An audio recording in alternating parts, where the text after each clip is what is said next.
up, everybody in YouTube and Facebook? Savage Fights is here. Another rendition of our podcast. I believe it's episode 3.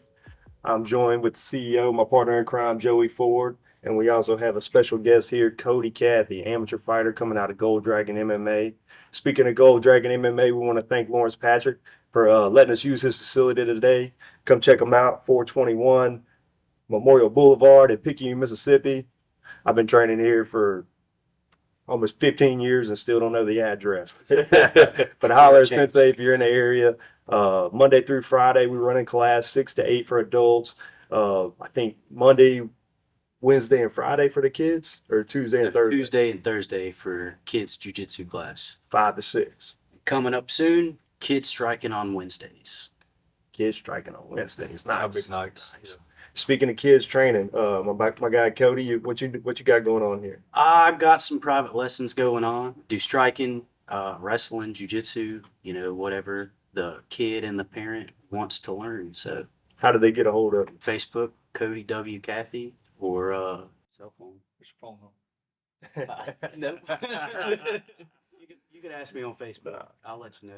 So we're here. We're going to talk about the fights a little bit we got coming up. It's coming up quick, September 9th in Biloxi, Mississippi, Biloxi Civic Center. Get your tickets now. Facebook, message us up on Facebook for your tickets. We got the VIP tickets. Yeah, we're about out of front row. I think we got maybe 10 tables. Okay, tell everybody about the VIP tickets. I've had a couple people ask me about them. So the VIP tickets are going to be right behind the cage seats, in front of the, what is that, the guardrails, I guess, sitting there. So where the fighters come in and out, you'll be right there by where they come in and out, close to the cage in front of everybody else. And then behind the guardrails, you'll have front row tables, second row tables. And also, don't get much better than that. Huh? Had the best seats in the house. And there'll be t-shirts thrown like always. There'll be some hats thrown, just about anything and everything. We like to do it a little different over at the Savage Fights, and should be a lot of fun, a lot of excitement. Yeah, I'm looking forward to a good show. First time in Biloxi. The first couple shows we did in Hattiesburg, Mississippi, which that was also a great facility, great place. So we're looking forward to kind of moving down here on the coast, doing a couple shows in Biloxi. I'm looking forward to it. Right. Yep. And then we got actually a great card set up. I know Cody's fighting on the card. Yeah. Got Dennis LaBruza versus Cub Hawkins for the main event. You're going to have Philip Price coming in, making his pro debut. Yes. Been training with Philip for quite a while now. He's amped up, ready for his pro debut. Yeah. He's going to be taking on a tough guy out of New Orleans, Jacob Small. You're also going to have the return of Ben Showboat Bluin. Yes. Always a fan favorite, always putting on a good show. He's going to be taking on Cam Teague out of Port City. And that's going to be a great fight. Combat. Yeah, that's going to be a great Port fight. City Combat Sports. So that's going to be a great fight. So we got a great card. Again, like Joey said, we're also going to have Cody Cathey on the card. So we're going to talk to him a little bit today. So how'd you get into MMA, Cody? I think it's something I always wanted to do when I was a kid, and had big brothers beat me up all the time, just like probably most of the people do in MMA. But I just saw it on TV a lot as a kid, wanted to do it, and wrestled in high school. And when I graduated, got a little taste of MMA, and kind of fell out of it a little bit. And once I moved back down here, just came across Gold Dragon and never looked back. Been chasing it ever since. So you said you got a little taste of it right out of high school. Is that something that you trained in? Like, where did you go to high school at, and did you train at an MMA gym over there? Yeah, I went to high school in Rock Hill, South Carolina, and for about a year, I went to Modern Warrior MMA in South Carolina. Keith Richardson being the owner and coach there. Nice. So you came in. You had your amateur debut about a year ago, right? Yes, coming up on May. Yeah, so it's been about a year. I was lucky enough to be there. Myself and my brother was in your corner there, so I got a great seat to go in there, and you got your first win by TKO in the first round, right? Submission. Okay, rear naked choke. Good fight. A lot of ground and pound. Nice. So you come in. You fought for us on the last card in Hattiesburg. Got a big win over Kepley Wheat, right? Witt. Kepley Witt. Sorry, I always mess it up. Got the TKO win on our last card. Looking forward to seeing you on this card. What do you know about your opponent, Blas Santillan? he seems like a pretty well-rounded guy. I mean, he's got a boxing win, kickboxing win, and his last MMA fight wasn't really a lot of stand-up. It was a lot of ground game, so that just lets me know that, I mean, just be ready for whatever comes, and Right. I am. Right. So when you come into a fight, and that's something that, you know, I kind of wanted to bring up today, 'cause just knowing your background in wrestling. And sometimes a ground heavy game plan is not always like a fan favorite game plan, and I've always tried to, and I think I told you the same thing on your first fight. And I don't know if it's the right way or the wrong way to look at it. And so that's why I kind of want you guys to kind of talk about it, is, in my mindset, I invest in myself, in my career, and my success. So sometimes, the way I need to win might not be the knockout, drag out fight that a fan wants to see. So do you feel like sometimes you're influenced by a crowd or want to entertain or want to fight a certain way, and you negate or neglect some of your skills that you have in the wrestling? Not necessarily. I mean, I guess I do a little bit in the camp, and wanting to show that I can be a striker too. But really, when it comes down to it, once that cage door shuts, it's Just wherever it goes, wherever right? it goes, Eh, and But a lot of that's Goes muscle to the memory ground. too, huh? Yeah. Yeah, I said a lot of it's muscle memory too. I mean, you're used to it. You're used to the ground. So if you got to, you know that you could go to that ground and revert back to it. But It even just throughout happens. your fights, I've been to all your fights so far. They're not boring. They're exciting. Absolutely not. I mean, you're not just sitting there going for a submission the whole time. I mean, you're Yeah. beating Yeah. your opponent on the ground, stand up, No whatever. doubt, you're coming in 2-0, both finishes in the first round, I believe. Yep. So you're coming in hot. You got a high finish rate, Right. 100% finish rate. So you're coming in, so you're able to use your skill set, whether it be on the ground or on the feet, Right. to your advantage to finish the fight early. And I just, just sometimes you get in that mindset of like, I want to go out here and I want to put on a certain style of fight.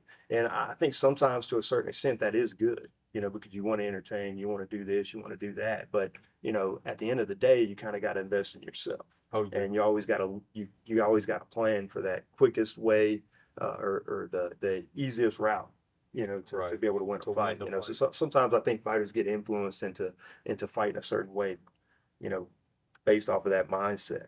So At the end of the day, though, the fighters get. I mean, some of these fighters are mad because they're not making much money and all of that. But if they're not exciting, if they're not bringing a crowd, if they're not drawing attention, I mean, that's what you get paid from. absolutely.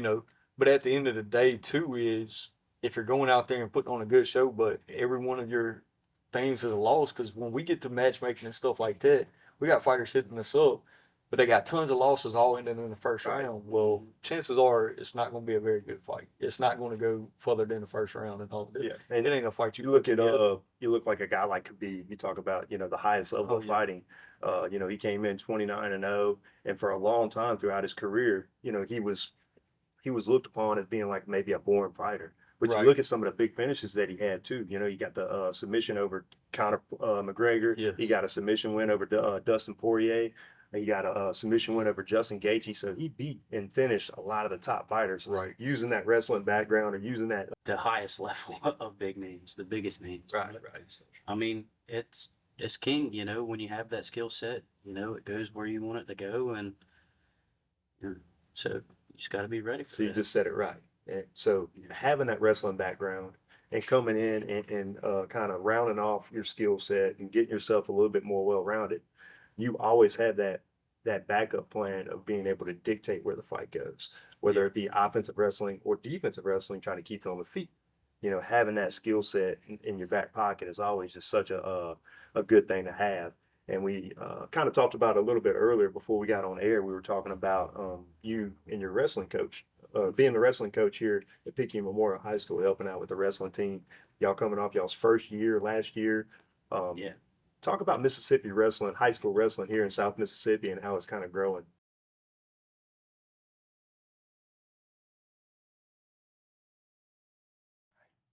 What's up, guys? Joe Abercrombie here alongside my partner in crime, Joey Ford, the CEO. Want to take a little extra time to talk about some of the guys that support us, some of the companies that's helping us do what we do. Savage Prince with a Z. Look them up on Facebook. You can call Destiny at 228-669-1178. Or message the Facebook page at Savage Prints with a Z. We're providing top quality DTF prints, easy to peel, can be shipped quickly. Just go on the Facebook page, message what you want, send over your prints, and they'll print them and get them printed within, I think 24 hours is what they're doing, as long as you have it in before 9 o'clock that business day. They can get it to you very quickly and do all your prints. Easy peel, super easy, very durable. Right now they're going on with DTF prints lasting up to 50 washes and still going. It doesn't crack like screen printing, lasts a lot longer, amazing transfers. Again, Savage Prince with a Z. yes. Call Destiny 228-669-1178. We also want to thank Coastal Containers. Whether you're renting or buying a storage container, I always pick Coastal Containers. Call 228-669-1317 for all your container needs. You can look us up on coastalcontainersllc.com. Go to the Facebook page, Coastal Containers LLC. Also, they're offering build outs, rentals, rent to own. If you got a business and need storage temporarily, they got you covered. They're also moving into dumpsters and all, and we're providing all your commercial needs. Again, that's coastalcontainersllc.com, or go to the Facebook page.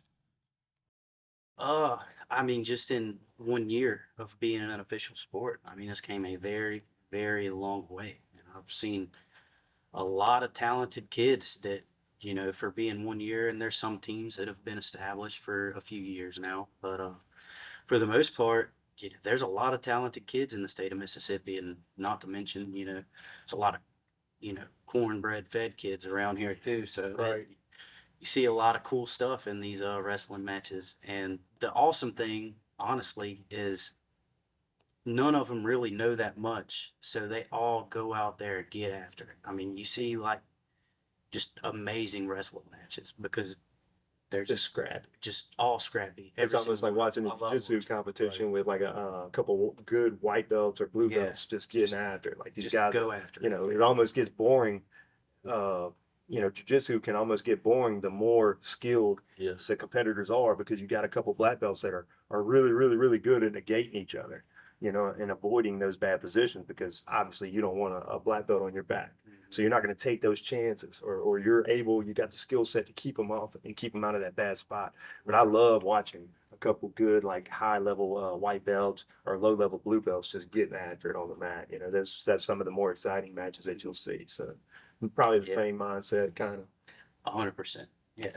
It's like they don't even think about what, you know, the No, all wins gas or the never- losses. They're just getting in there and getting after it. So you had a couple up and comers. I know one of them training here. You had a couple guys off the wrestling team that was training here. How did those guys do? Darian Champlin, he trains here, Very good. and he's honestly the ones that were doing MMA before going to wrestling are honestly the leaders of the team.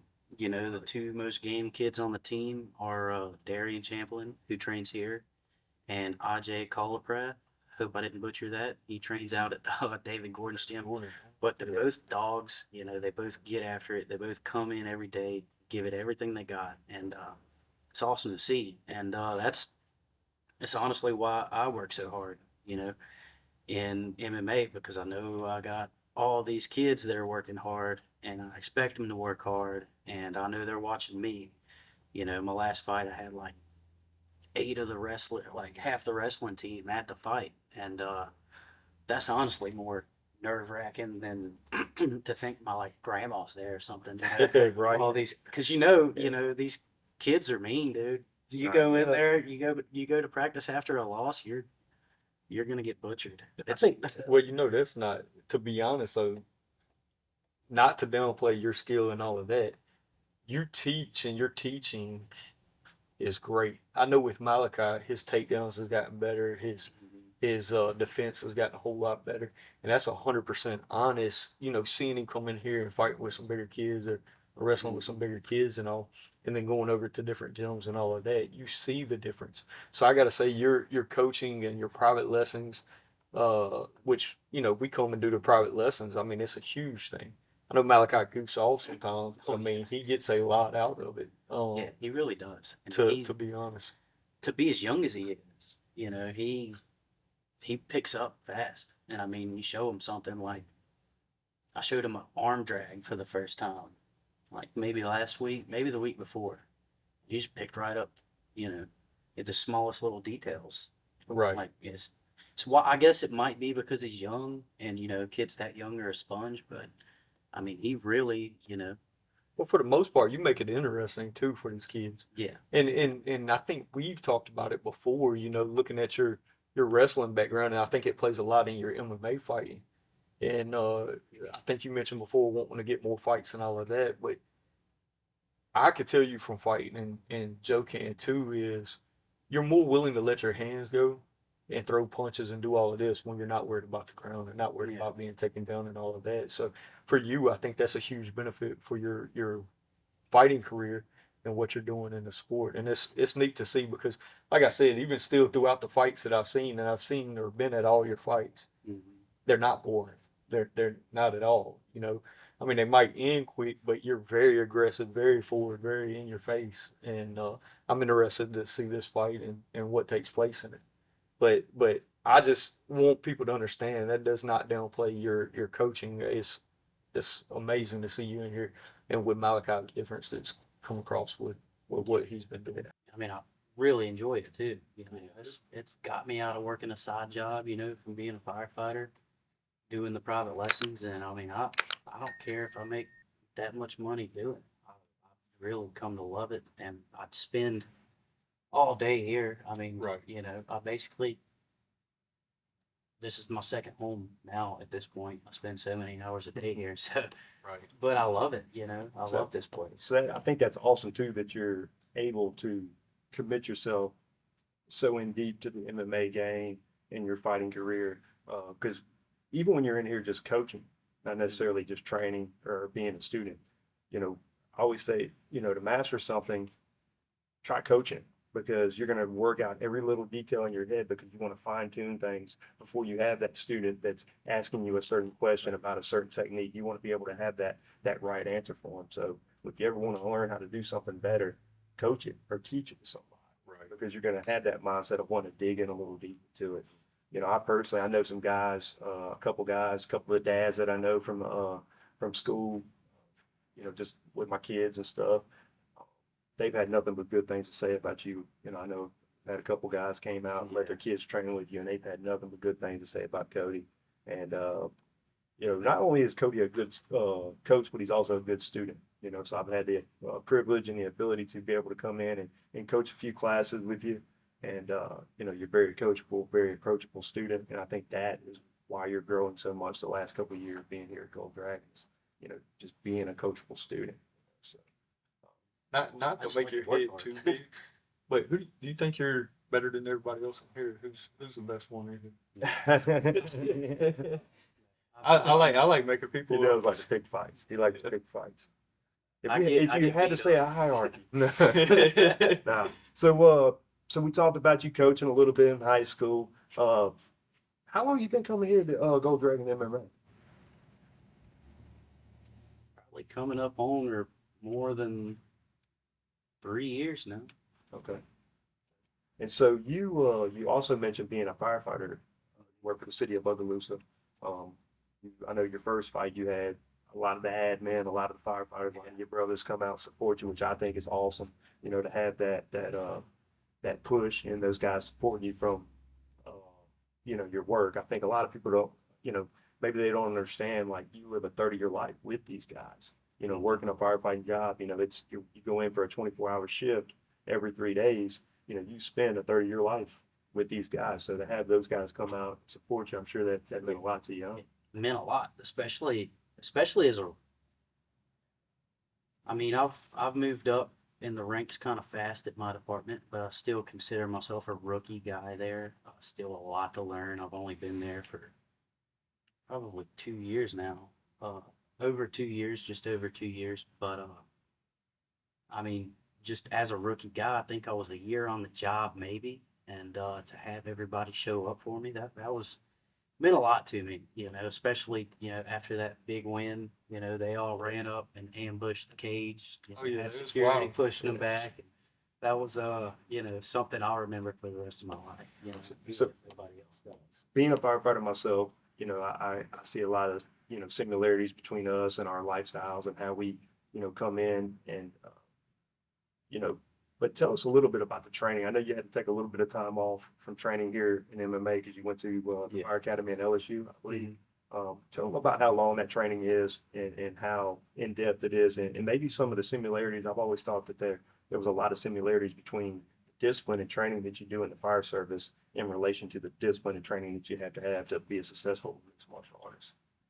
Uh, I mean, there are similarities, but I guess I had to take 14 weeks off to go to Louisiana State Fire Marshal's Fire Academy. It was the first year that the Louisiana Fire Marshal took it from LSU, but it was basically on LSU's campus, and I mean, it was hard. It was like boot camp plus college courses. I mean, waking up at 6 in the morning, go raise the flag, get smoked by the instructors, and then go sit in the classroom and study for about 5 hours, then get smoked some more, and Try to stay awake during yeah, the lessons because you got smoked that yep, morning and you had to wake up at the crack of dawn to get everything done. yeah, I know that routine.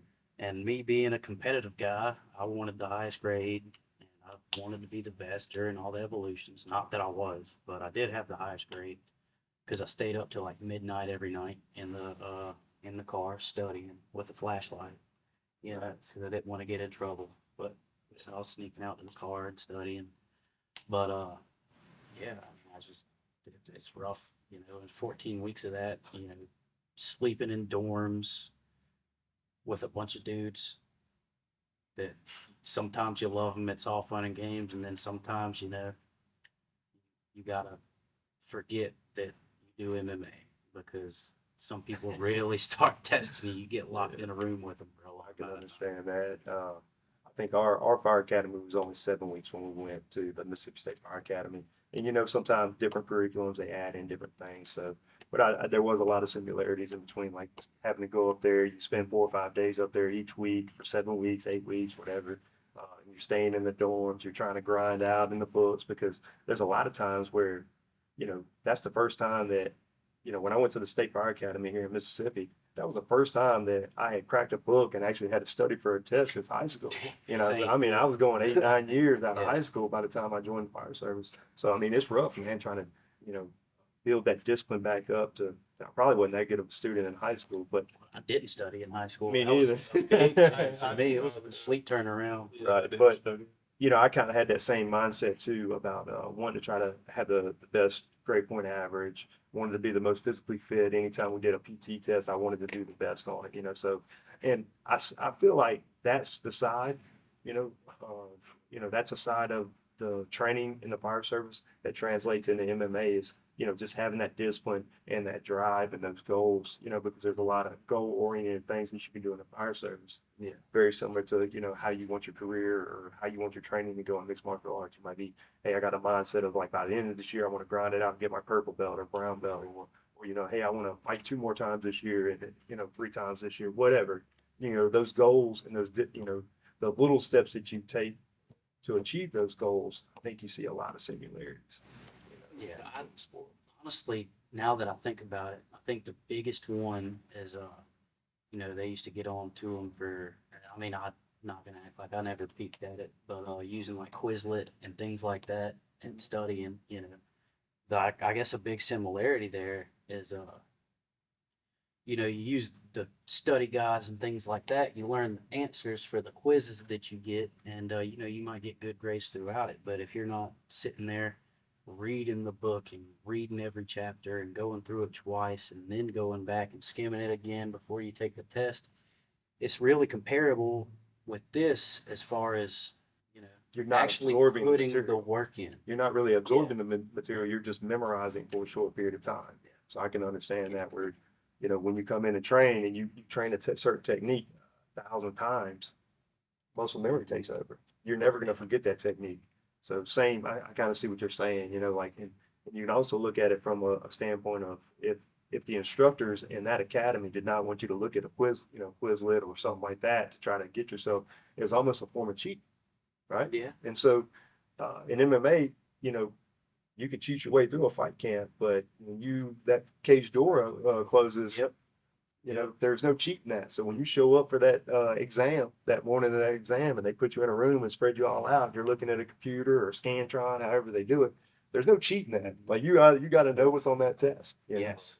And that they could pull from anything, you know, Right. all the little pictures. You got to read under all the pictures. But I guess what I'm saying at is I'm just trying or getting at is I just want to be a good mixed martial artist. You know, I think being a good mixed martial artist comes first, and being a fighter comes second. You know, um, it's all about the journey and the process, and I've loved it every time so far.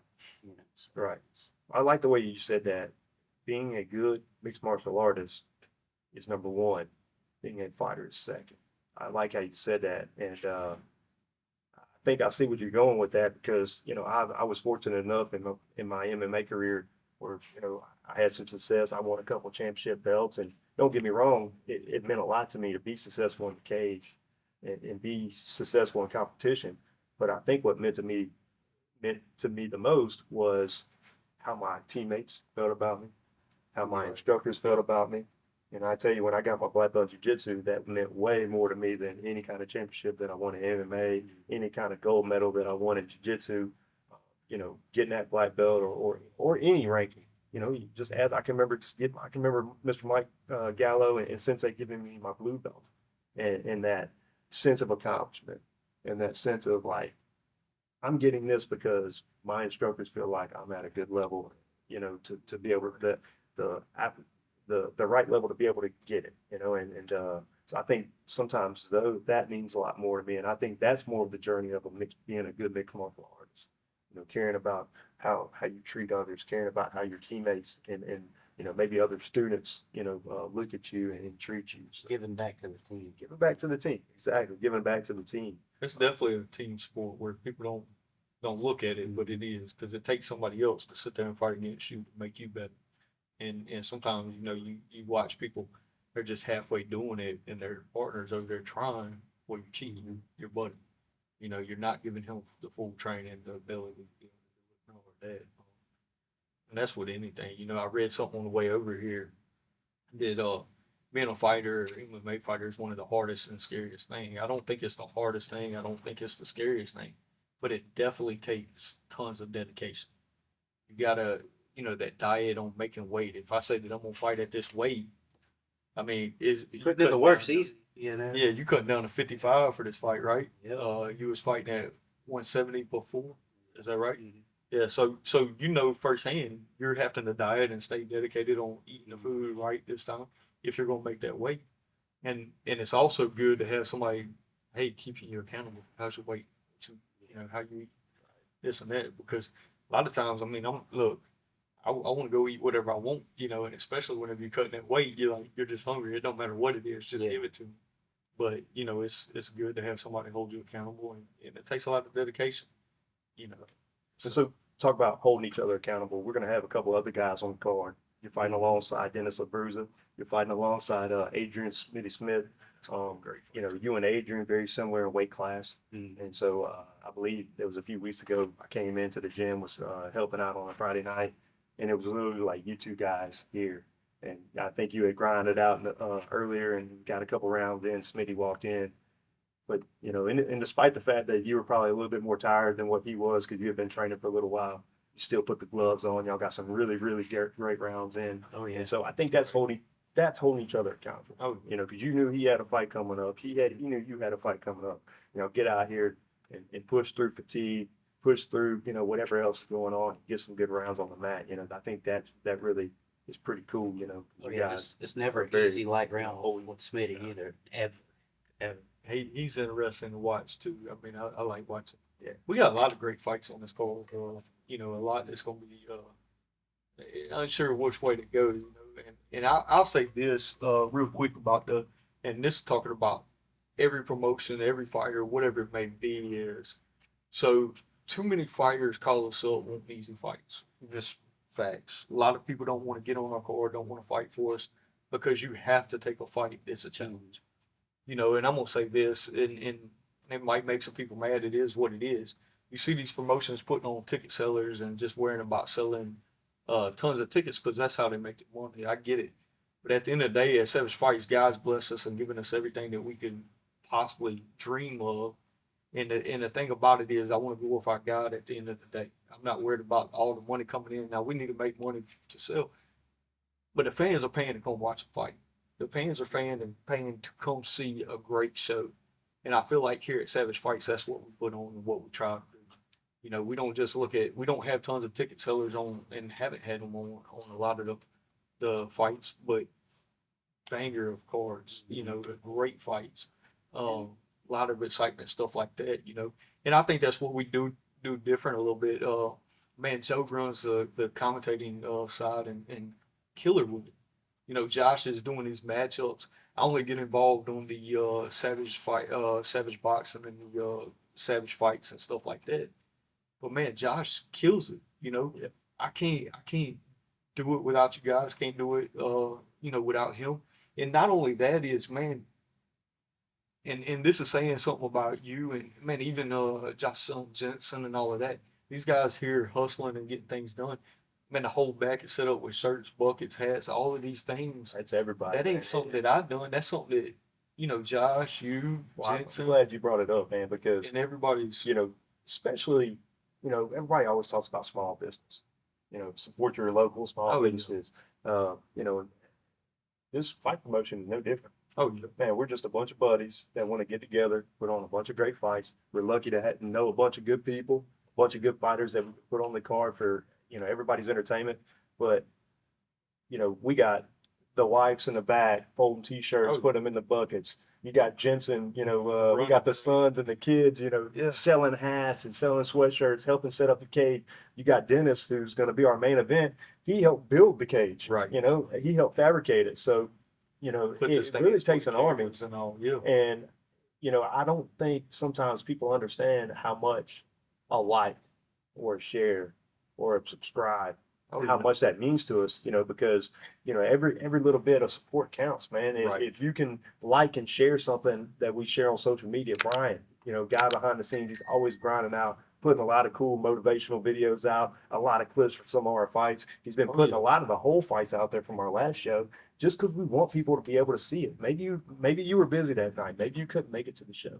And that's fine, man. Everybody's busy, but man, we'll give you a platform on YouTube to be able to check it out, you know. So, but the only way is to like, subscribe, share, you know, and get the content out because it really means a lot to us.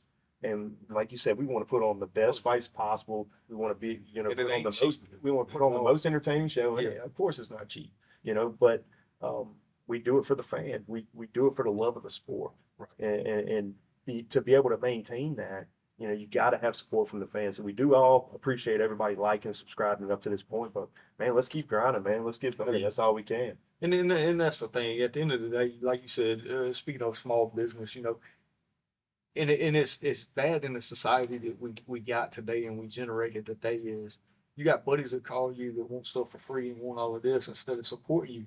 You get more support from people you don't know than the people that Yes. you actually know, you know, and you know, I go back, me and my wife, thinking of First Samuel within the Bible is, and Jonathan, man, King Saul's son, was out here supporting David, going against his father, which kept David alive, going against Saul, you know, and man, that was a true friend. He gave his life for David and sat there and said, "Look, I know my father's messing you over, but look, I'll still be there for you." And went back and supported his father, but yep, supported his friend. And you know, we so often think today that people are our friends and all of that when they want to sit there and watch you fail just like the next person, you know. And I think that's one of the things that man, I can honestly say about this promotion and all of that. I cannot do it without you guys. Y'all come in here, y'all take over a lot of the stress, a lot of this stuff. I'm out grinding, working. Hit me up, hey man, I got this, take care of, got this. You know, I can't do it without y'all. And you know, at the same time, we want to see each other make it, see each other, and it's a family thing. I don't think within this promotion we're friends, but man, we're family.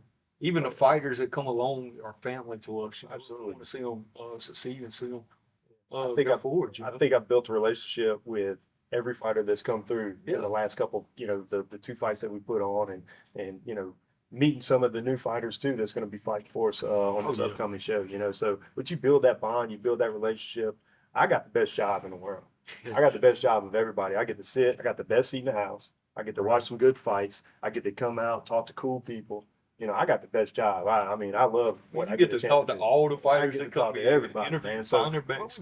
we build, Yeah. but I'm building bonds with these guys, man. And we try, you know, with Savage Fights, we try to make it memorable for not just the fans, but also the fighters, man. Oh, yeah. The fighters need to be treated right. And I think that's really what it boils down to.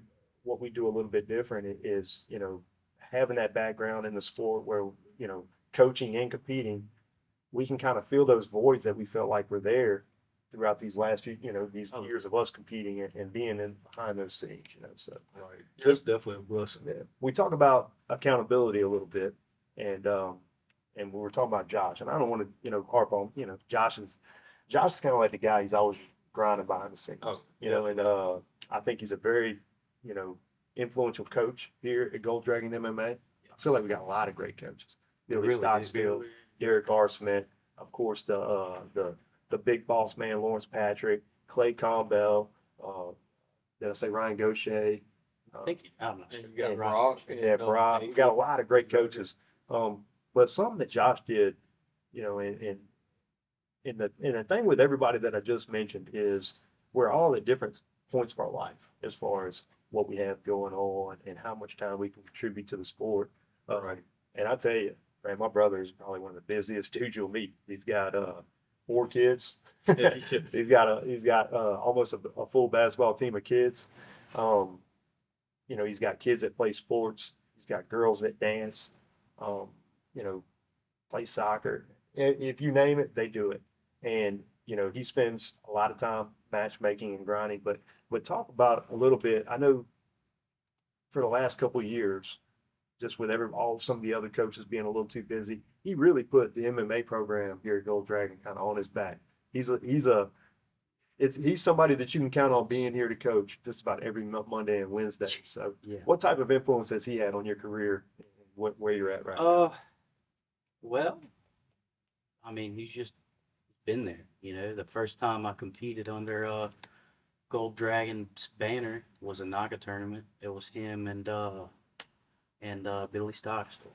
And then ever since, he's been there about every time. And I think the first time he wasn't was the last fight, you know, but that's because he's kind of running Right, things and he's behind the. Right. So with that being behind the said, you know, scenes. he's kind of took a back seat to, you know, this training camp as far as, you know, you competing Yeah. for Savage Fights. You know, we always want to kind of try to take a back seat, let the training just kind of do itself and let the fights kind of just happen how they, you know, how they're dictated. But But with that being said, as a coach, the way he comes in, I mean, he's not just a coach; he's a leader. And as far as the MMA program goes, like he gets out here and grinds with us. You know, I mean, for a skinny old man, he's got some brick hands. I'll tell you that. You know, if anybody ever wants to try him, but you know, he's got to have something to get in with us young bucks, I guess. But I mean, you know, he's been an awesome coach, great role model as far as, you know, I mean, both of y'all really, as far as in the fire service, you know, every fire department has their own little beefs going on between them. And, you know, that's besides the point. But I mean, you know, I got guys like y'all that aren't in my department that I can come to for advice. yeah, And, absolutely. you know, just advice on MMA, like, you know, how would you handle this or that, or, you know, not necessarily a fight thing, just, you know, I guess starting your MMA career.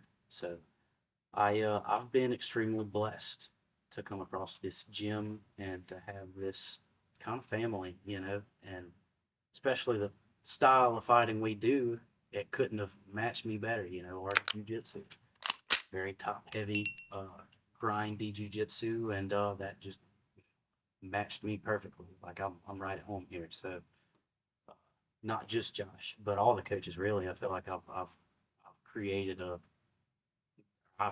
or they've created a unique or special bond with me. So you know. Well, you know, and that's one thing about that's awesome about Savage Fights too, and with Josh doing the matchmaking, and it's neat to see because you see a lot of promotions, they put their guys on the card, but if they're putting the fights on, they're a gym owner. They match up kind of easy fights, whatever. Y'all, nobody's been matched up with an easy fight. You know, it's been back and forth. I don't. What do you think about that? I mean, you feel like you got an easy fight or had an easy fight match? I think. I mean, I don't want to say easy because I don't want to disrespect my last opponent at all. You know, he's a great guy. You know, Right. We talked before and after. You know, I'm not the intimidation type like some people like to be. I'm gonna be the goofy guy walking out to Kesha and Pitbull and giving a dumb thumbs up and smiling in the face off. Cash But out Pitbull. yeah, dude, Timber. You don't remember like the best walkout? You can way over my head with that one, dude. No, I guess it wasn't as special to y'all as it was to me. But anyway, So that and, Off the and that's point. with this fight. I'm kind of excited, kind of looking forward to it. I think it's going to be a challenge. There's some fights I think want to see. more of a but- challenge for me than the last one. 100%. Not saying I had an easy fight. I think out of the rest of my, Cade had a really hard fight.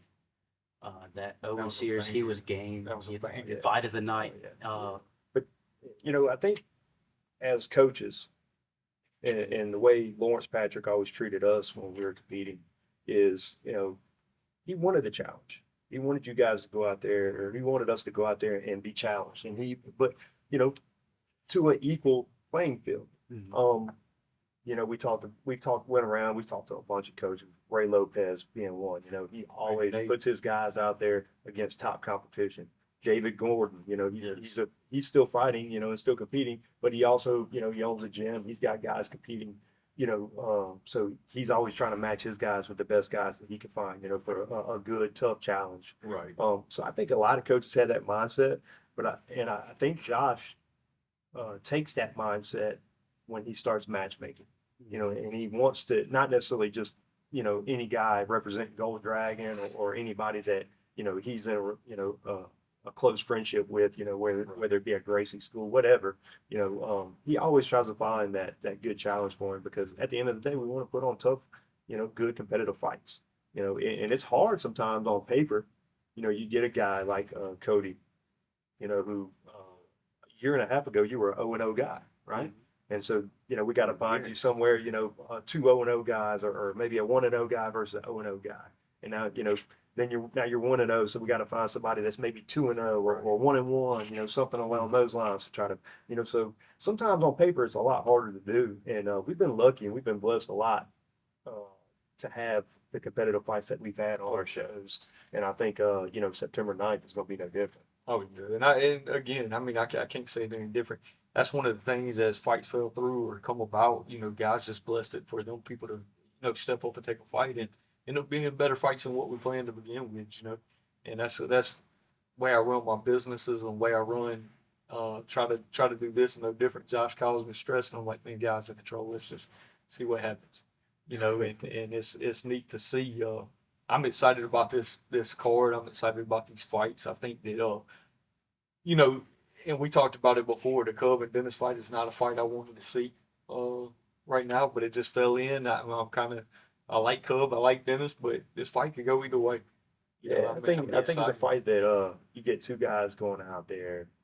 You know what they want to do. They want to get on. They want Oh, to stand up on the feet. They want to chuck shots at each other until somebody falls. And that's what's going to That's happen. what's going to happen. Yeah. You got two guys that are very dedicated to their training.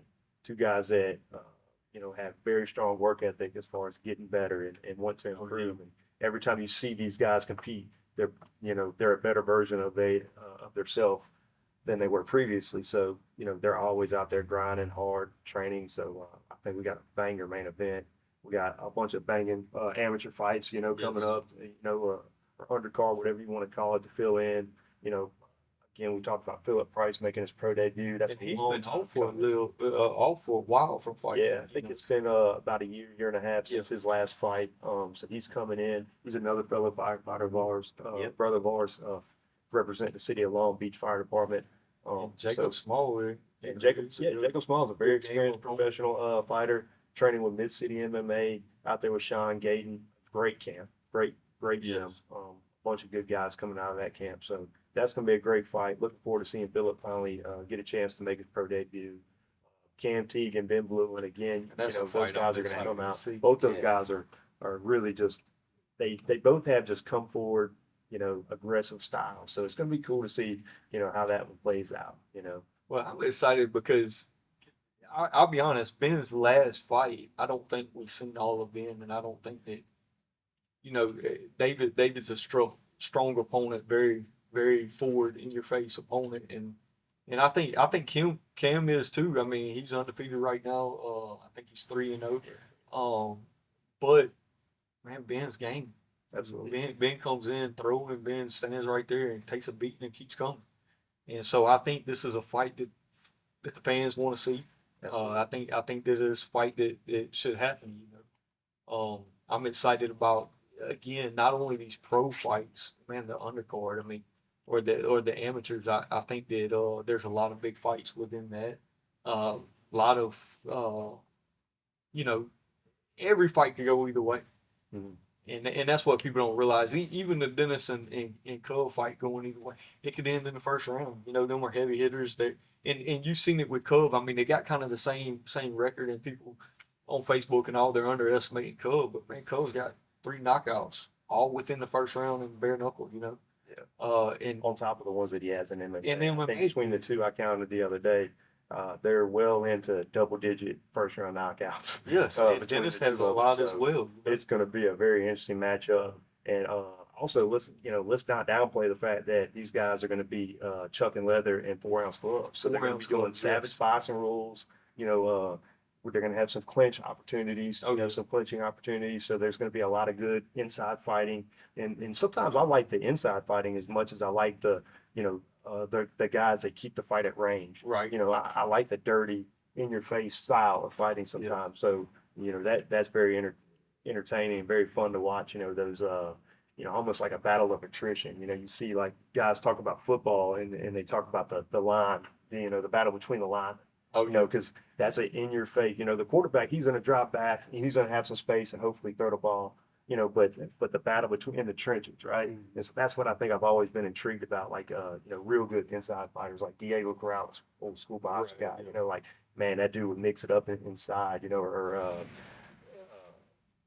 man, just all kind of good, good boxers, And that's in another fight, man, Adrian and Eric. I want to see that fight. I'm excited to see it. That's gonna be a great fight. I honestly, and this is just me from that savage side, man. I want to see Adrian in that savage boxing side in the future. I think he would be perfect. He's a perfect fit for it. We still want to work on a few things, in his amateur career before we pull that trigger on turning pro. He's very young. Man, young. I think he's 21, 22. I can't remember exactly. Maybe 24. Like 23. Maybe 24. He's a year behind. He's got a lot of fights in a short period of time. He's sitting at 4-1 right now. That's not counting some of the exhibitions. He had one of the exhibitions with us, and he's done some smokers and some grappling stuff. So he's very experienced in competition in comparison to how long he's been training.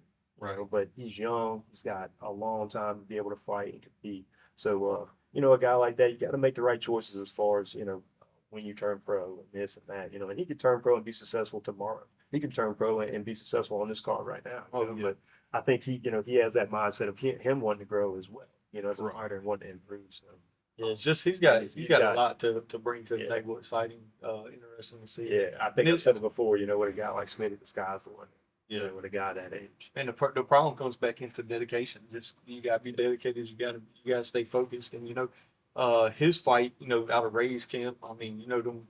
They're dogs over there. They're just ready to fight. So I don't think I've seen any fighter out of that camp that's not a game opponent. Oh no, it wants to fight. Everybody that comes out of that camp, and we experienced firsthand when we went down there and did our interviews with Duke. We talked about it several times on air, but that was. We was moving cameras trying to keep him from running. Yeah, O'Brien had to run with his cameras, and it was fighting. So. Ray's crazy himself. Just want to say, I mean, wild, he's always he's fighting. Wild, man. So I'm glad that they got a couple guys competing on the card because I always like, getting to speak with Ray and all. He's a great coach, great guy too. A bunch of good guys coming out of that camp. So just having those couple guys on the card from their gym, it's going to be a good night when they show up. Right. So Before we shut it down, kind of got like one more topic we want to talk about, and that's our youth grappling. We haven't brought Yes. it up. It's something that we talked about with David Gordon in our previous podcast, previous episode. We kept talking about Cody Cathey. We mentioned you several times on there, and how you were going to play into the grappling, youth grappling promotion that we're trying to do. So, what's your thoughts on that? How do you think it's going to help promote, youth grappling and youth, ground-based sports? I think mainly it's gonna, I guess, for what we've got planned and what we're thinking about. I just think it's really going to give the kids a lot more opportunities to compete, and even Right, good adults, platform. even adults. Yeah. And we're wanting to do some things that you don't see a lot out of other promotions. And the only time these kids really get to compete is when NAGA comes around, or AGF, or IBJJF, if whatever gym they go to is tied in with that organization. So Right. I mean, it just, for me, I like it because it's giving them a lot more opportunity to compete. And I think, other than the regimen and the way wrestling practices go, I believe that's why wrestlers end up being so good so fast, is because you're constantly competing. You compete way more in wrestling. You get way more wrestling matches doing wrestling in a season than you do of like 2-3 years of jujitsu. So So I think in the format that we've all kind of been discussing, I don't know if the viewers out there got a chance to watch us on when we had the podcast or had the conversation with David Gordon, but the format that we're talking about is like 3 or 4 months, every single month having some type of competition.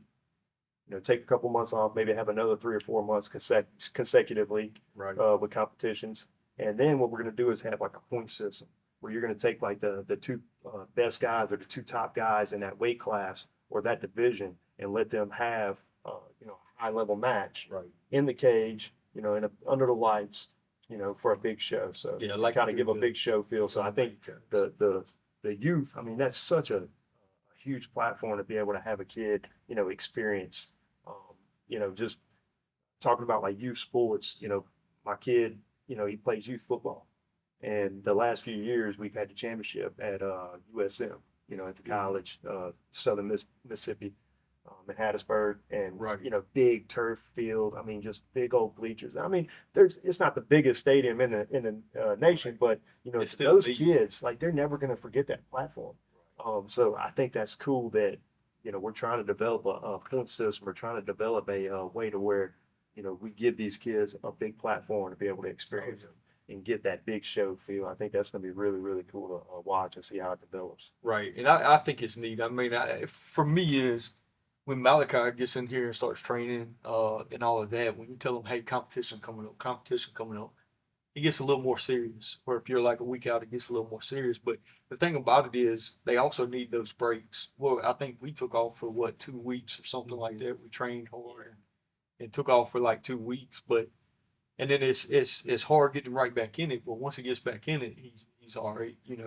But man, the problem is we got so caught up in society that, hey, these kids are wild. They need this medicine. They need this and this. Man, the problem is kids aren't going outside playing like they used to. Kids aren't going out burning that energy off. They're sitting around watching TV or doing all of this. I think we need more kids in the gyms, more kids training, more kids doing things. Not only that is it builds self-confidence. So you got a lot of kids sitting around they're I hate to say it, you see kids shooting and all of this. But I think the problem is kids don't have that self confidence. The kids aren't pushed to do things and all of this. I want to create a thing to where, hey, not only that, the families that come in, we treat them like family, just like we do the fighters. They're fighters. They're coming in, they're fighting, they're competing, and all of that. And I think that we want to treat them the best we can. And not only that, we want to make it a season thing. To where they come in, they compete, and like you said, I mean, the top ones will come in and they'll fight in the cage. They'll get that experience under the lights, music, walkout, stuff like that. And their families come in and cheer them on, and they get to experience it. I think it's a great thing, and I think that for me personally, I tried doing the jiu-jitsu tournament down there, and I mean it was fine, but I still didn't get to bond with Malachi like I thought. But if I get to go in there and put them in these tournaments, when we go down and put them in the tournaments, it's a little different. I'm there cheering him. I'm there, and so I think you got baseball that's a season, you got football that's a season. Let's do it with jiu-jitsu. Let's get them focused, and wrestling and stuff like that. Get them focused and push them forward. Yeah, I think you brought up a really good point, and maybe it is a touchy subject, but just mental health. Oh, You know, obviously, mental health is something that can affect someone, at a young age, 4, 5, 6 years old, all the way up to, being a grown man, being a grown, an adult. Mental health is always something that, you can battle throughout your life. So to have, a sport, something that you can do where you can see your growth, you can Right. kind of improve yourself, build that self-confidence up. I'm sure you've seen it, coaching wrestling in high school, man. High school can be some rough years. Junior Yeah. high can be some rough years. Yes. I think, kids, I think while they're at a young age, you don't see it as much because they're kind of carefree. But Right. then you get to an age where, certain things matter. Little Johnny being my friend, or how little Johnny cares about me, that has a better, more of effect on me than, as I get older than Right. what it does at a young age, because I don't think you comprehend some of that stuff. But so, when you start getting to those tough junior high or middle school age, and the high school ages, I'm sure, like I said, you've seen a lot of growth, just in the kids, in their high school program, the wrestling program, just how they've developed and how they've built self-confidence, and also how sometimes it can be a humbling experience for some of these kids where Yeah. maybe they go out and they're overconfident, or maybe they think they're a little tougher than what they are, and then they come on the mats. And I think me, myself, I got into training when I was 20, 21 years old, and I really thought I had a good comprehension on being able to defend myself. And then I came in here on the mats and just got wrecked by like these nerd dudes, and I'm just like, what the heck, man? Yeah. Like, what's Yeah. going on? But Yeah. it becomes an obsession, and you see the improvement, you see, the fulfillment. I tell you, there's not a much better feeling than being able to go into a cage, or stepping on a mat and competing, and then being able to walk out successfully. I think that's a high that, MMA fighters, you see a lot of guys fight way beyond their years because they're chasing that high, man. Like every time I've always talked about, every time I fight, the whole time before the fight, I'm like, man, I'm never doing this again. Never again am I doing this. And then, I knock the fight out, and, I end up like, man, I can do this again. It's not Oh, bad. So it's very rewarding in a lot more ways than just being able to pick up a physical skill set. A lot of just mental health issues, that these guys can work out on the mats. Well, now I'll say that too, and that's one of the things too. You see these bullies and stuff like that. You're like, well, no, they definitely. But honestly, it helps them out a lot too. Yeah. Because you take that aggression and now you're putting it into something. And you're going out there and you might get in fights every day at school, but then all of a sudden you're coming in here and getting beat up in the gym, getting to experience different things in the gym and all. And I think you let out some of that aggression that you may be dealing with, or whatever it may be. I think that's a huge thing, But I think that if we put it in a setting to where kids, they come in, they feel important, we drive them. This isn't a sport that everybody wins. I'm just sorry, this ain't come up, show up and get a trophy, And that's what I told Malachi that last Naga tournament. All he wanted was a sword. I said, well, all them times you were goofing around on the mat, you was doing this and that. That's you. If you I want, got something to say about that. Why do they? I want a sword. Like, why do kids get a sword? That's why does a kid get a sword and not me? Right? I've won 2 so far. Just got a medal. I want a sword. You won gold last time, right? Yeah. Yeah, which is pretty awesome. But I mean, that's my thing. These kids, they want it. Well, work for it. But that's the problem. We live in a society of instant gratification. We want stuff right now, and we want it now, and we want to experience that now. But this teaches the children that, hey, you got to work for it if you want it. And I think that's the problem too. You look at it as adults, and I'm sure you hear it many a times. And even look at fighters. Well, it's nice they got that contract. I wish that was me. Well, They you're earned not that paying around contract. for it. They earn that contract. That's Look what I'm at saying. talking about a couple local fighters, Man, Jason Knight and Kurt Kurt Holloway. Holloway. You guys They watch that banged the other it out. night, Ultimate Fighter? It was a great fight. And Yes. Kurt earned that win against Oh, a yeah. very, very, very tough and experienced opponent in Jason Knight. I mean, both those dudes are complete dogs, but he earned that contract. He Oh, earned yeah. that right to be able to fight on that show by Right. going out there and being disciplined. And you also brought up the fact that not everybody's a winner. And that's what's cool about the sport is because that's okay. Yes. It's okay because, again, we're focused on becoming better mixed martial arts, right. not necessarily fighters. And so I know you earlier, just kind of backtracking a little bit, I know we're trying to shut it down. We ain't got too much time left this afternoon, but, we talked about expectation. We talked about the kids from the wrestling team being there supporting you and their expectations. But really, if you think about it, win or lose, they're still going to support you. They're still going to love you. Oh, yeah. And at the end of the day, man, you go in and I used to have it in my head that, the sport of MMA was this big and important thing. And if I lost, like this big cloud that was just going to burst on me and then my life was going to change and everything was going to be terrible. But, I lost. I won some, I lost some. My family never turned their back on me. My gym never turned their back on me. And, I could lose a fight and then, fight again a couple months later. And the same people that was there to support me that may have seen me falter, they're still going to be there to support me again because they know that I'm dedicated to my training and I'm putting the time in to try to improve and get better. And so I think that's really what's most important, man. Well, is the lesson learned on the mat. Oh, yeah. Well, we went over, I don't remember where it was at, but man, Golden Dragon was there, the kids. We watched these kids in here that fight and beat up, goofing off all the time.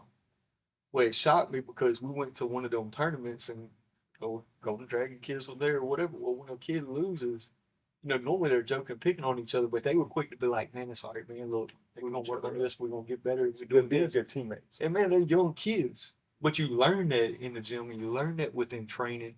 And that's one of the things, and I'm not proud of it. As a kid, I was small, so I was a bully. I'm picking on everybody. I was fighting. Let's prove Napoleon over here. And I mean, it's honest. Right. But that's one of the things that I'm teaching my kids is you're not going to be bullied. You're not going to do this. You're not going to, and I think within the gym, you learn that and learn that you don't have to be that way. I know once I started boxing, what's the point of in fighting and all? You don't want to get fights every day. Right. Either I'm gonna get you're tired, like you don't want to fight. Yeah, either I'm gonna get paid to fight or we're gonna go get in a cage or something. Right. You don't have no experience. This ain't gonna be no fun. Let's not do it. Right. But when you're not doing it, it's just something that you've proven to yourself, or you don't need to prove nothing. Right. You're in the gym. And that's one of the things. I mean, I think it's amazing to see these kids out here competing and training. But I also think that it's very important in society where we're giving out trophies and giving out all of this, is the fact that you're going to put in the dedication, you're going to put in the work to get where you want to be. You're not going to just be handed something, And I think that it's exciting to see. And guys, I got to say again, going back to you, David Gordon, Cody, and even Josh, I'm not a ground guy. It's neat seeing you guys put in the work to put the rule sets together to get all this thing going and all of that. And, sometimes, you might have this position, but sometimes you got to step to the side and let other people take control and tell you what to do. And that's kind of what the thing with this. I got something in mind, but I'm setting it aside and it's you guys running it. Right. Y'all just telling me where y'all want me to be and what y'all want me to do, I mean, look, it's awesome to see. And guys, I just got to say, beyond being blessed, it's neat to see God putting people in place and people in my life that are able to help and able to make things move. And without you guys, we couldn't make it happen. It's definitely going to be a fun thing to be a part of, and I'm looking forward to seeing it grow. So y'all stick around. The Savage Fights Grappling series is coming. We got a lot on our plate right now, just getting the fight ready for the fights. My boys in fight camp trying to finish up. We're out, so just bear with us. We're going to get it together. Like I said, we appreciate all the support, the likes, the shares, the subscribers. Man, that all means a lot to us because that's what keeps us going, man. That's what keeps us being able to continue to go out and interview your local fighters, from Picayune to New Orleans to Mobile.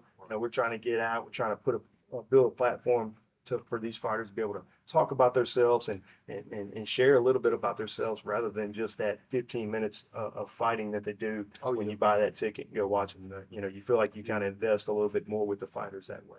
So I think it's a good thing. So we're going to close it out here in a minute. I don't know if Cody, you got anything else you want to say before we shut it down? Pray for me. Don't forget private lessons with Private Cody. lessons. Yeah. Also, sponsor me. Sponsor. Yeah, Sponsor opportunities. Look Sponsorship him up on opportunities. what's the Facebook? What's the social media? Cody W. Cathey. Cathey. Hit me up. I'll give you his phone number. It's 228. No. So thank you all for watching. Again, we appreciate all the support. Come check out Cody and all the other good fighters that we're going to have competing September 9th, Biloxi Civic Center. It's 578 Howard Avenue in Biloxi, Mississippi. We got VIP tickets, front row tickets, GA tickets. We got a bunch of different options. So look them up on Facebook, Savage Fight Promotions, message us, and we can get your tickets there. I'm sure we'll still have, hopefully we'll have some to sell at the door, but just hit us up. We're going to try to, accommodate as many people as we can because we want everybody to come in there and experience this great show we've been working. We should be having a website coming up soon where you can buy Savage Fight gear. That's another way to support us. And also buying and purchasing from our sponsors. They do a lot for us and with us. And doing business with them helps us out a lot too. To say you heard it from the Savage Fight podcast. And probably get some discounts, something like that. That's about it. All right. Well, Cody, thank you for taking some time from camp to speak with us. Joey, As my guy, always. partner in crime, thank you. Thank you, Joe Abercrombie.